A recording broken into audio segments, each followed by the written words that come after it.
In this episode, I will be discussing a few points of how you can really cleanse your house in just 6 simple steps. Okay, so let's get into it. So, 6 simple steps to get rid of negativities in your house. Number one, negativities are not only in the house, it is also in your mind. So, first step is to remove the negativity in your mind or in your thought process. So, the very thought that there is a negativity in the house will create a negativity. Okay, so why do we say so? Is because the moment you keep suspecting that, oh, something is wrong, something has to be changed because I'm always having these negative vibes. I don't say it is wrong, but always having the suspicion that it is not right, it's not right, becomes the reality. Either you do something about it and try to fix it, and once you fix it, be satisfied with it. Or if you are not really satisfied with it, work on something else and find something which is right so that it can bring you more peace. But if you are always in suspicion that whether did the solution that I went to worked or did not work, if you're always in this doubtful state of mind, then whatever you do, it's not going to really help you, will it? Yeah. So for people who are really into those negative mindset, there was a time in my life when I also was in that state because whatever I do, it did not really resonate with what I really wanted. And I found some solution and I went into painting because I was drawn to it. And once I started doing it, started opening up myself, art created a new world to me. And if you are people who have never touched a painting after your school times, when you're in your school days, we might have painted a lot of things. But after that, we hardly touch even the crayons, right? It's only for the kids. Why does an adult need a crayon? Now, I want you to stop thinking that it is not. It's a small shift in your belief that this is for them, this is for these people, this is for that people. The very limitation thought will be overcome with this single step. You can take a crayon and a paper, just start expressing what you are thinking about in your mind. It will just bring out all your emotions that are stopping you from going ahead. The negativities in your thoughts will be cleared. So that's step number one. Step number two is getting rid of the junk. When we say getting rid of the junk, there might be a lot of things that we have accumulated over these many years.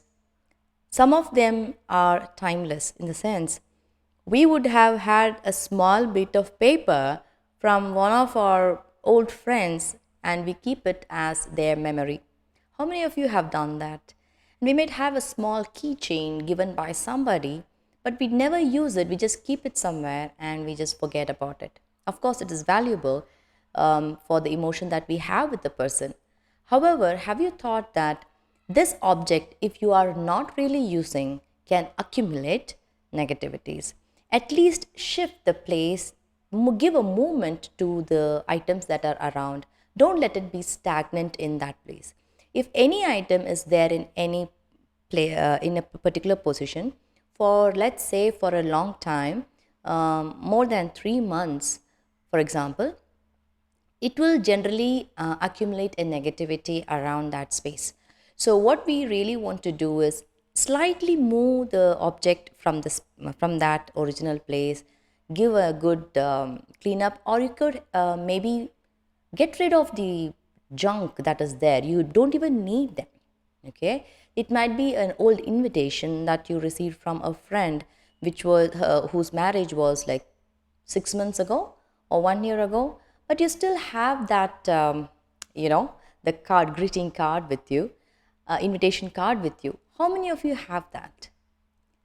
Don't you think it is time to get rid of that? If you really like the picture, let's say you had a Ganesha that was on the front page, or if you had a small flower which was so beautiful, you wanted to that, just cut that piece and just throw away the remaining object. Because that particular small picture, what you wanted to collect for your future projects, you can keep it and file it in a place rather than keeping the whole card itself, right? So let's say that's something which is there. If you can actually identify a lot when you go around your house, and really getting rid of that junk is going to take major hurdle from your life, right? So let's get into step 3. Now that you have gotten rid of all the junk in your house, I wouldn't say, when you say junk, it really sounds junk, right? It's really junk. It's old items, but they turn out to be junk in our house. So now that you've gotten rid of that, the third step is to really give a good cleanup and see whether something that is there is really necessary for you, right? There are many objects or many clothes or many tables, stools, benches, chairs. There are a lot of things that are in our house which we keep expecting somebody to come, expecting something to happen, expecting, what if this happens? I have to be prepared for that. Have you had that situation before? Yeah. I know a lot of people, including me. What happened is, I expected our guests to come to our house, and we invested in buying extra cot, extra bed, extra bed sheets, everything, just in case somebody comes. And guess what? No one came. It's been 10 years. I think we just had 2 visits from our relative, from our parents, basically. That's all. It's been so long. And do you think that's really worth it? Do you really need it? You can give away to people who are needy. There are a lot of clothes that we purchase for the sake of purchasing, and we keep it in our cupboard. It'll just accumulate the space, and of course, that's going to be very space consuming and time consuming for you to rearrange it as well. So let's look at it. If you are looking at winter clothing, of course, that's a separate essential ones. But if you have something in surplus, then please give it away, and that's going to help you get rid of your few karmas that you have accumulated in the due course.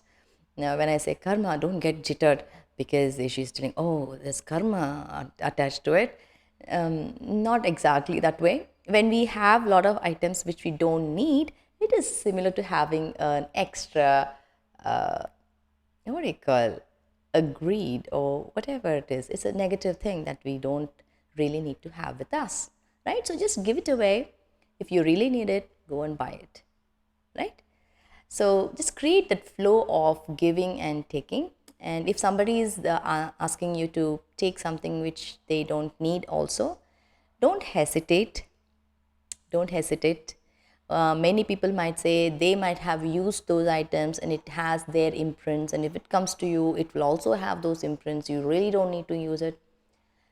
That's one way of thinking.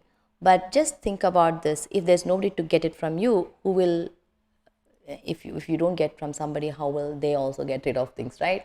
Okay, let's not get into so deep. Everybody has their own preferences. I just leave it to you with that. Okay, so just be open to whatever is happening around you. Now, so after step 3, step number 4 is to have a regular cleanup. So usually what we do is every 2 days, twice a week, there is a sweep and a mop session for the house or the place wherever you live in. Usually in the corporates, there is nothing called mopping because it's all carpeted and there. So there's only a vacuum cleaning, and there is water cleaning done occasionally. So at home, what you could do is you could go for a spring cleaning once in every 6 months. Usually, what I've seen in Singapore is that there is spring cleaning, and they call it spring cleaning, and it is done usually once every 6 months. And it actually helps them get rid of whatever is not necessary and keep your house clean. It will not allow pests to accumulate, and hence you will get rid of all those allergies and breathing issues that's going on. Okay, so that's step number 4. Now step number 5 is to show some smoke around the house. There are a lot of people who do homas occasionally, so that your house is being filled with good energy. The smoke itself will produce a kind of space in your house. I've heard some great teachers and gurus speak about how showing incense and showing some smoke around the house creates that positivity and creates some space in the area where you live, because most of the time we are in the closed environment, right? We don't open the door. We, even if you're surrounded by walls, it is actually a closed environment, and showing the smoke around your house will create the presence of what we call as akash. Okay, so that's what we are trying to produce here. So that's the next step that you want to show. Smoke to all the spaces, especially on the corners and especially near the entrance. So this is something which you could do. In Indian culture, what we generally do is we will show that every week people have their preferences of their days. If it is a function, if it is a festival, definitely everybody does that. Otherwise, weekly once or twice, people generally do it on Mondays or Fridays. They have their own days, Thursdays. And there are different, we all are open to different gods and goddesses. So, depending upon your preference of which god you want to follow, any day, but definitely do it once a week. Okay, a minimum. The step number 6 is to decorate your house in such a way that it will create that ambience and create the energy that you really need. So that's exactly where we come and we say you can decorate your house, decorate your walls with beautiful paintings. And if your paintings are aligned to the goals that you want to achieve in your life, then that's the best thing that you can do, right? Placing the right painting on the right wall is exactly what is necessary and what is required. So if you have not watched my podcast, I'll just leave the link below. Watch it. It gives you a 6-step guide to choose which painting to place on which wall. Okay, so just go through the podcast and you might like it. Okay, so this is it. So painting the walls itself with certain colors based on Vastu and Feng Shui is not going to really make sense to many people, because if I don't like blues, and if according to the Vastu and Feng Shui it is the blues that needs to go onto the wall, I don't want my walls to look so blue, right? I might want it to look more whitish or maybe pinkish for that matter. And in that case, I might want to just have the important or the dominant wall to be highlighted with what is necessary as blue. Let's go through the podcast, or I will make another video next week which will give you in detail as to what are these steps you can take to find the dominant wall and how to choose your painting and how to place it on your walls. Okay, if you find these steps to be overwhelming as to, oh, now that I have to decorate my wall, what can I really use to make me achieve my goal better? Click on the link below, go for the discovery call, and you can learn a lot. So that's it for today, and I believe you had a lot of value from this session. See you on the other side.